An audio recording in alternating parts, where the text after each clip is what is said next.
Les deux voleurs du Louvre ont été attrapés et c'est un Algérien et un Malien.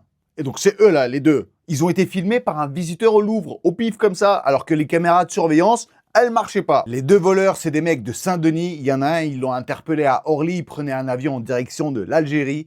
Et l'autre, ils l'ont attrapé chez lui, ils ont trouvé des billets en direction du Mali, donc pour s'enfuir. C'est bizarre, c'est pas des billets vers Moscou alors.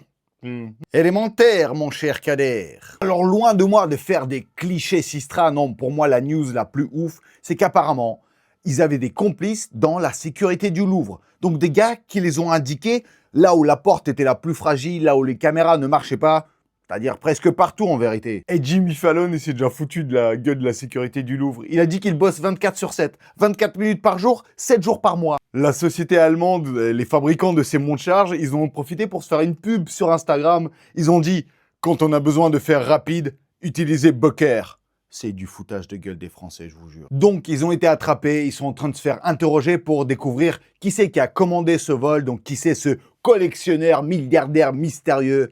Et pour les faire parler, moi, je sais qu'il faut utiliser. Je suis disposé à les faire parler, moi, en tout cas. N'hésitez pas, chers amis de la police, à me contacter. J'ai appris beaucoup de choses de l'époque de Napoléon et du Moyen-Âge. Rendez les diamants de la couronne!